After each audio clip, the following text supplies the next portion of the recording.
Ce sommet de Pau a finalement pu avoir lieu. Puisqu'on se souvient que début décembre, suite au décès de 13 soldats français, le président Emmanuel Macron avait de manière assez peu amène convoqué les chefs d'État du G5 Sahel à venir donc à Pau pour réaffirmer leur approbation vis-à-vis de l'opération Barkhane sur fond de contestation et surtout de ressentiment anti-français. Donc d'un point de vue politique, on peut dire que c'est une réussite. Pau a pu avoir lieu. Les 5 chefs d'État, après avoir finalement hésité, surtout début décembre quand ils ont reçu cette convocation, avaient décidé pour certains de ne pas y participer. On se souvient que ce sommet avait dû être reporté suite au massacre de 71 soldats nigériens et le fait que le président du Niger, Issoufou, ait décidé d'un deuil national de 3 jours.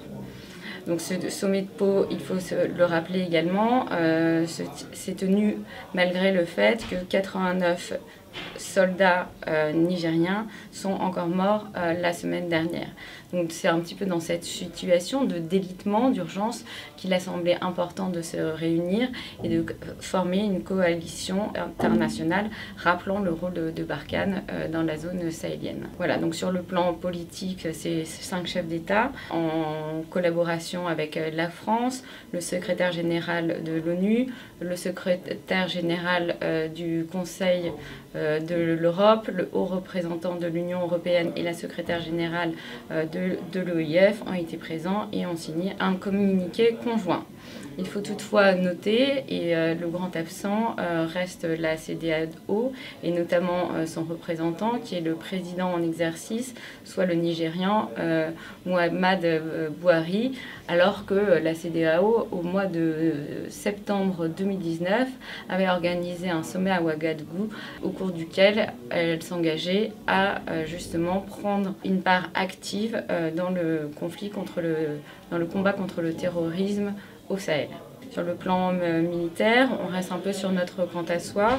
La coalition sahélienne a été décidée, c'est-à-dire une convergence entre les forces de Barkhane et les forces du G5 Sahel. Pour l'instant, on ne sait pas exactement comment va s'organiser concrètement cette coalition. On sait qu'ils se sont donné 6 mois avant d'évaluer comment cela fonctionne sur le terrain.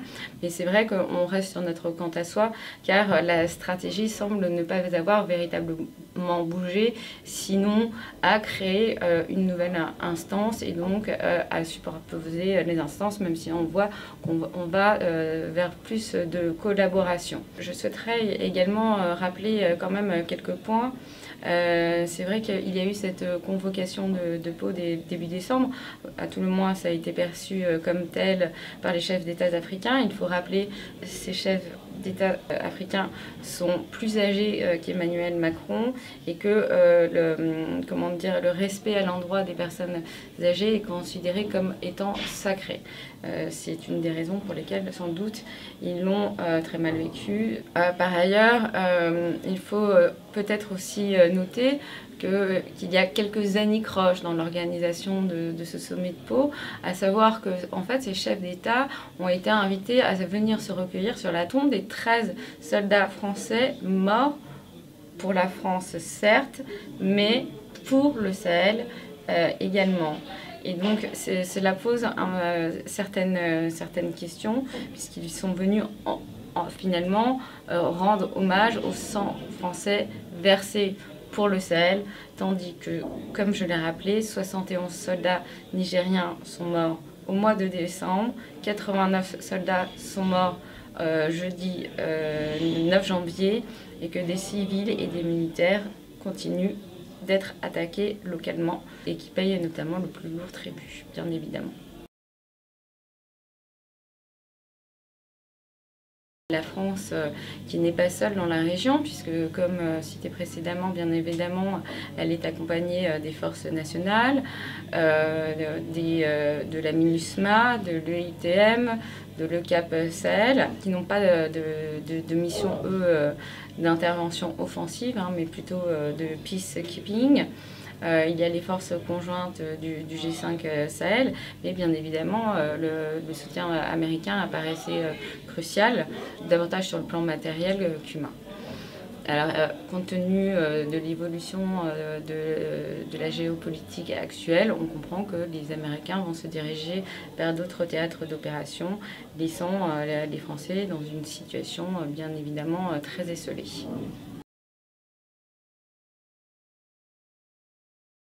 Alors d'abord, il faut regarder avec attention ce French bashing, ce ressentiment anti-français que pendant longtemps les hautes autorités françaises ont refusé de voir ou de croire. Alors cette contestation anti-française, elle est diffuse et polymorphe. Je pense que la colère, quand on voit qu'après 6 ans de présence de l'opération Barkhane sur le terrain ne donne pas de résultats tangibles, que la menace ne diminue pas, mais tend au contraire à se diffuser, puisque aujourd'hui on était passé du Mali. Aujourd'hui, ce sont le Burkina Faso, le Niger qui sont également touchés, mais on observe également qu'il y a une diffusion de la menace vers les zones côtières, notamment le Ghana, la Côte d'Ivoire, dont le nord vient d'être classé en zone rouge par le ministère européen des Affaires étrangères, le Togo, le Bénin, etc. Donc je pense que cette colère, elle est assez profonde, elle est plurifactorielle, elle tient bien évidemment à la colonisation, mais pas que. En 2020, on fêtera les 60 ans de l'indépendance. Il y a sans doute des reliquats de la colonisation, d'une certaine arrogance française qui perdure et qui aujourd'hui aussi questionne notre manière d'être à l'Afrique et donc qui interroge la géopolitique. Alors l'avenir de l'opération Barkhane, évidemment, elle est un petit peu complexe puisque je vous l'ai énoncé, il y a donc une coalition dorénavant entre Barkhane et le G5.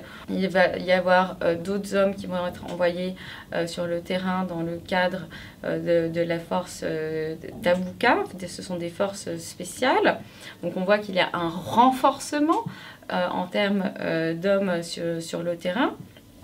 Après, quant à savoir quel est son avenir, aujourd'hui, nous serions bien en peine de l'avancer. On ne peut guère faire de prospective. On est dans un cycle anti-français, mais s'il y a des résultats, peut-être que demain, il faudra sans doute un peu de patience. Eh bien, ce ressentiment s'affaiblira. Il faut savoir que quand il y a une présence étrangère, au bout de 6 années, en général, on observe parmi les populations une forme d'agacement dans la mesure où cela intervient sur un sujet régalien souverain qui est celui de la sécurité et qui revient donc à l'État. Il y a eu des exemples aussi en Afrique. En 1981, suite à une tentative de coup d'État, Abdou Diouf envoie son armée sénégalaise en Gambie. À partir de 1985, il y a de fortes contestations vis-à-vis de cette présence militaire sénégalaise. Il y a eu un appel à un départ des militaires sénégalais de la Gambie. Donc c'est l'avenir de l'opération Barkhane.